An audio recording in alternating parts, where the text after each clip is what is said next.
A lot of leaders and innovators talk about disrupting healthcare, but what does that really mean? And how does one actually do it?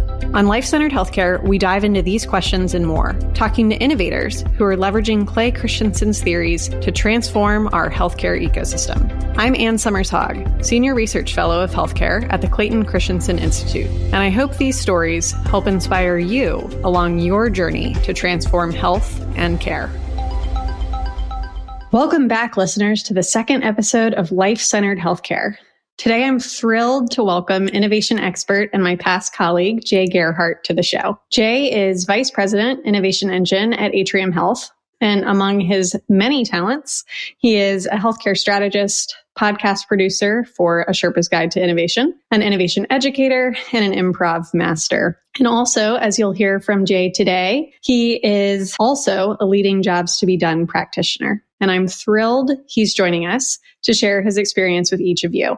During our conversation today, Jay and I will geek out about Jobs to be Done, what it is, how it explains consumer behavior, and why it's useful in healthcare. If you follow our writing at the Institute, you'll be familiar with the concept of Jobs to be Done. But for those who may be new to the concept, I'll provide just a brief overview before jumping into questions for Jay. But before I do that, I'll pause and say, welcome, Jay, and thank you so much for joining us today. Thanks, Ann Summers. I really appreciate being here with you. Some of that introduction was a little too generous, but I appreciate it nonetheless. Perception is reality, and that is my perception of you, Jay. So therefore, I think it was spot on. Let's go with it then. Okay. At a high level, Jobs to be Done is a framework for better understanding customer or consumer behavior. And while conventional customer segmentation often focuses on demographics, like how old someone is or what their income is, what their gender is, something like that, Jobs goes beyond these superficial categories, and it actually exposes what we refer to as the functional, social, and emotional dimensions that explain why people behave the way they do. And in purchasing behavior, that's why they make the choices that they do. So in brief, a job is the progress someone seeks in a struggling situation. And we call this situation or circumstance an individual's context.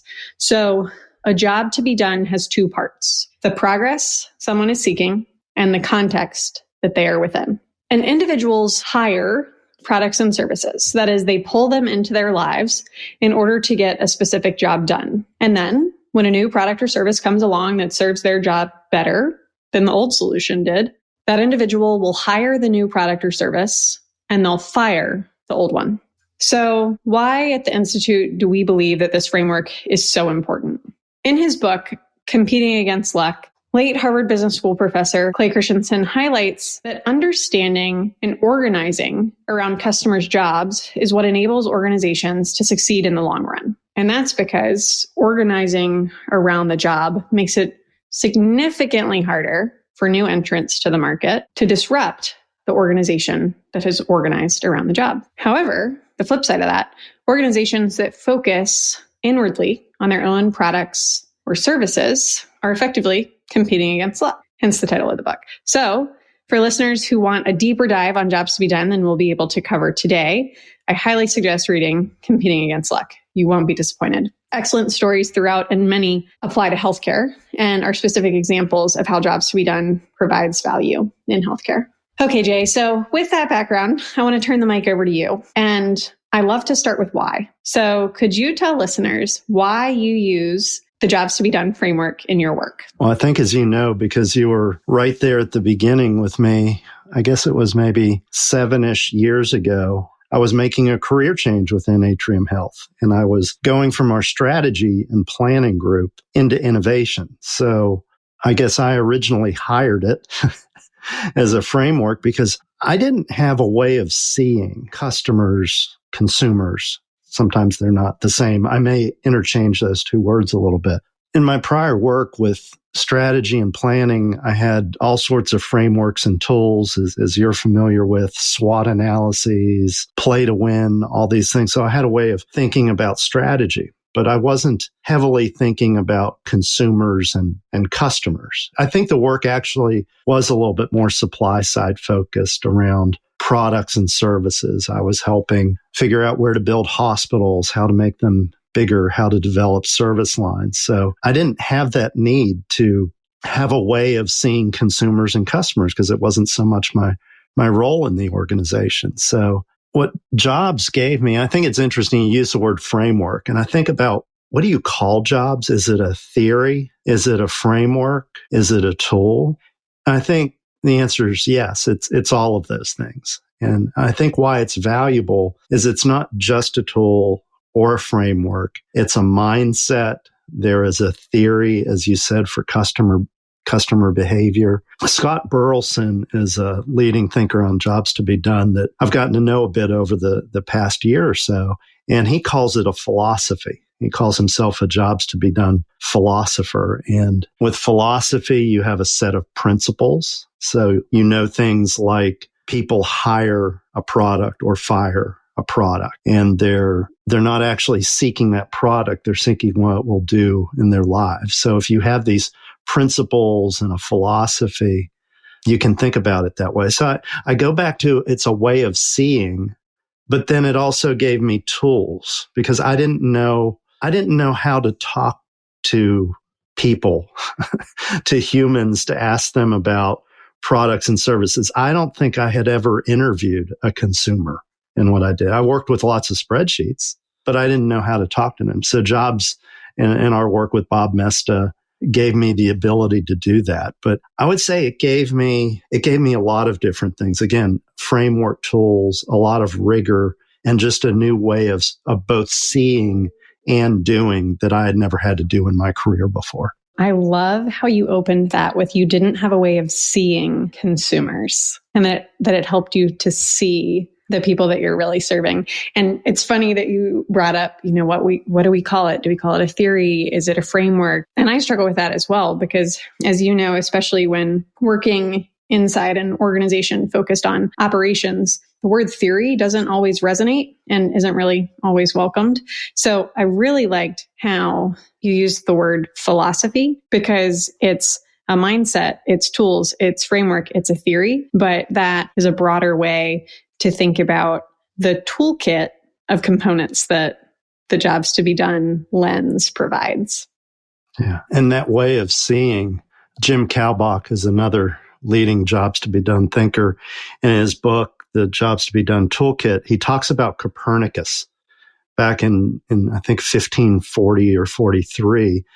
Previously the traditional way of seeing was that the Earth was at the center of the universe or the galaxy, and the sun would go around it. And Copernicus proves mathematically, well, no, that's not the case. The sun is actually at the center and planets revolve around it. So in that, we had this mindset before where our organizations and our brands are at the center of everything.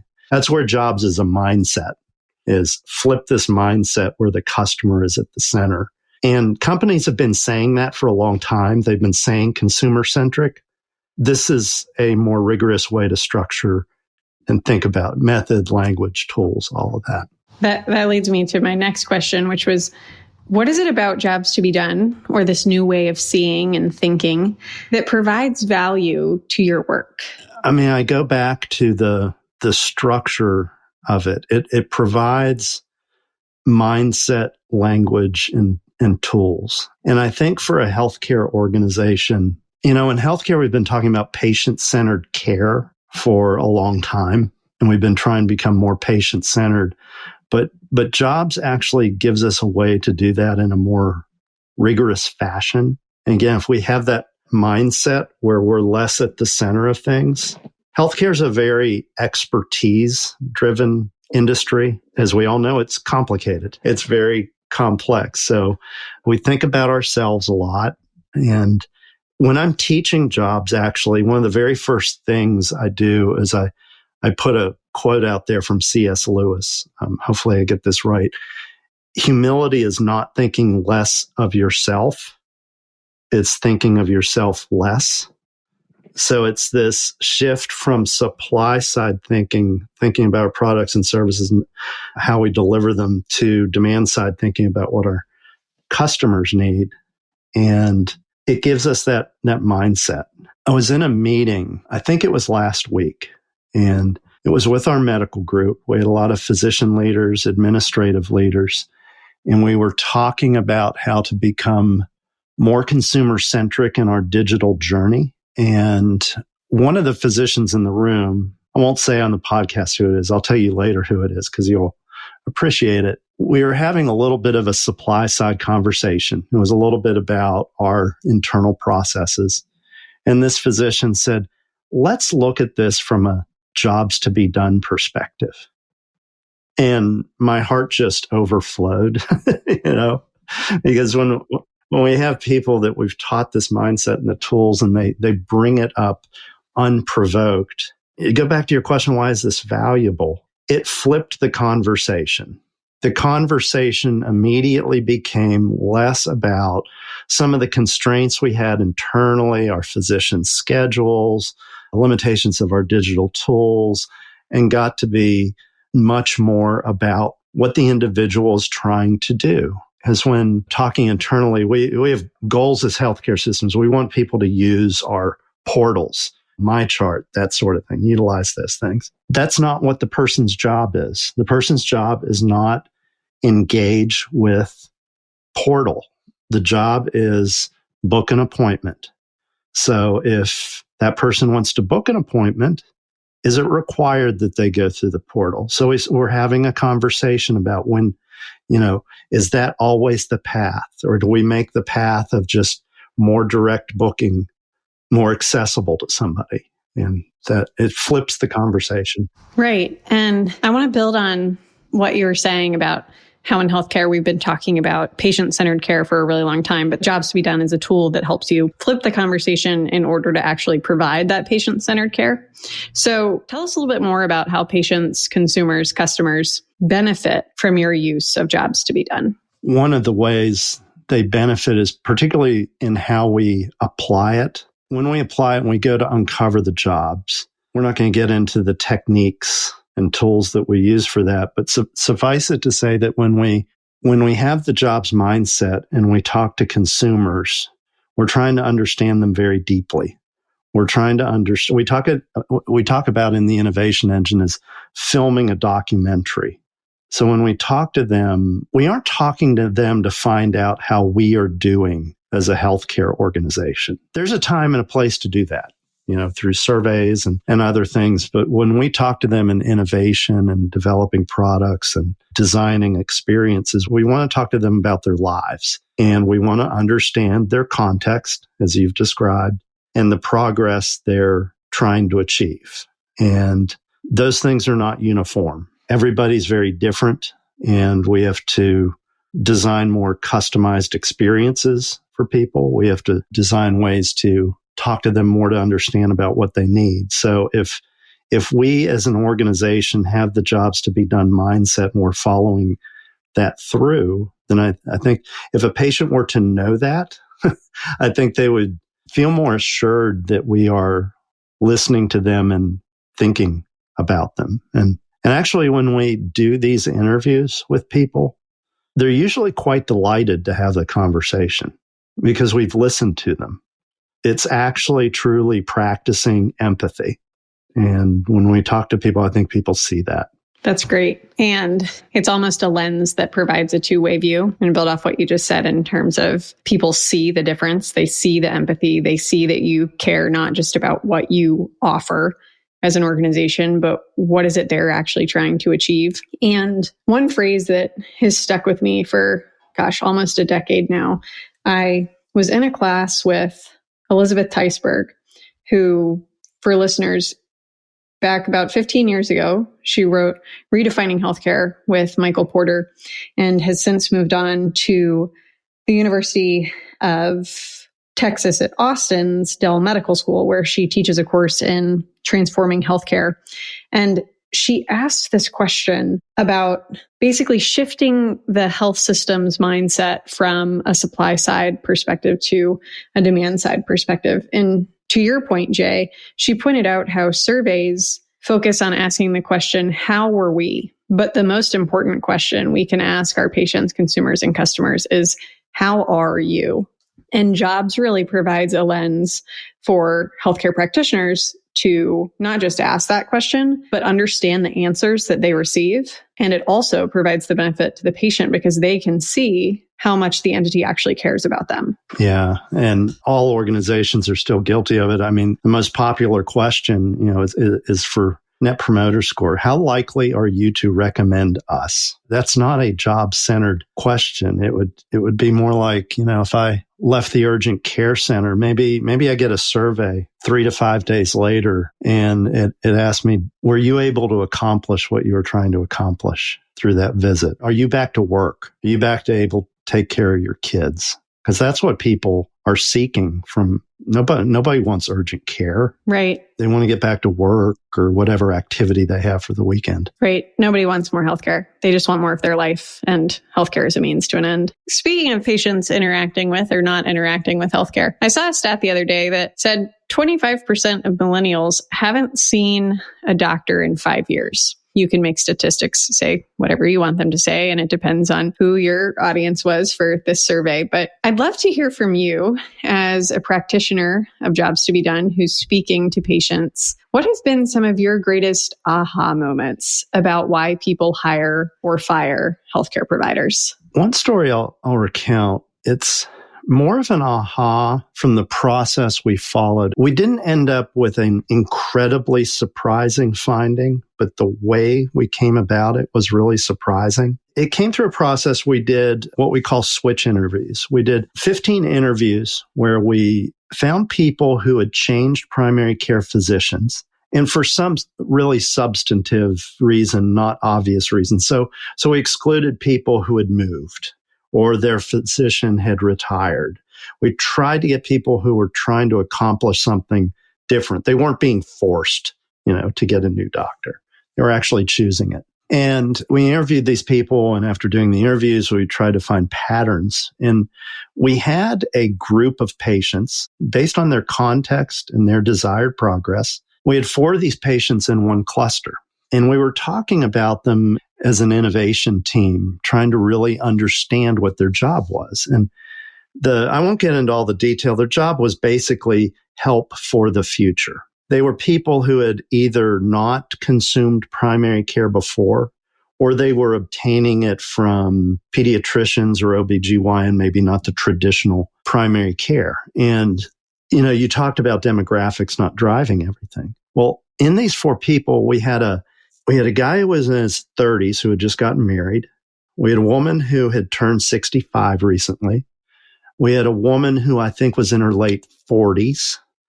And we had a very young woman who was in her early 20s. She had wanted to stick with her pediatrician. She went to the pediatrician religiously and just wanted to stay there. All of these people started hiring primary care, and we wanted to understand why. And one of the things about the context, we were looking at this, and we kind of understood they weren't consuming, and we understood all the details. And one of our interns, Isaac, raised his hand in a meeting, and he said, they're all going to the next phase in their life. And we were like, holy cow, you're right. We were previously looking at it and saying they were all prompted in some way. Someone like the guy in his 30s, the wife had said something, a friend had said something. So they had what we call some pushes, some prompts for them to do things. But then when we stepped back and looked at the patterns, they were all going through another phase in life. A young man was entering, becoming a husband and probably at some point a father. A woman who hadn't been using primary care was in her 60s and realized, I can't keep just going to urgent care anymore. We had a woman approaching midlife, thinking a little bit down the road to menopause, I need a different way. And we have a young woman who realizes she's got to go to an adult doctor. They were all going to another phase in life. And I think the aha, that's not that surprising to us now as we look back on it. But, as we looked at it as a research team, because of the deep work and the conversations we had with people, how Isaac described that was the aha. And we learned something very new as a result of that. That's just one example I'd give. That's a great story. And I'll highlight for listeners the power of uncovering that. And the fact that you really got to the root cause was that people were going to the next phase of their lives, and understanding that push of the situation that they were in is critical because it's going to help you speak to those individuals more clearly through marketing in order to say why what you're offering is going to help them in the next phase of their lives, which is going to be much more useful than using demographic language in terms of, is it time to move away from your pediatrician? Because then you only hit 25% of that target market. So another benefit of the Jobs lens or mindset or way of seeing the world is that it actually grows the pie of who you're serving and doesn't artificially constrain your target market based solely on demographics. Now, I know we could talk about jobs to be done ad infinitum. One last question I want to ask you is, and this will harken back to my days in the innovation engine when we used to ask folks, imagine if you had a magic wand. So Jay, if you had a magic wand, what would you enable innovators and healthcare leaders to know about the power of jobs to be done? I think I would go back to the fact that this should be your mindset, language, and tools around customers. Think about finance and accounting. When healthcare leaders have conversations about financial issues, they all, hopefully, most of them know what net present value is, or operating cash flow, or market share, all these things. These terms are defined. There's ways to understand financial frameworks and how you do things. But when it comes to customers and how to talk about customers and think about them and think about the way they behave, a lot of organizations don't have that. They may have a mishmash of things. They may have some tools from marketing and maybe some other things, but Jobs actually gives you a structure around that, gives you mindset, language, and tools.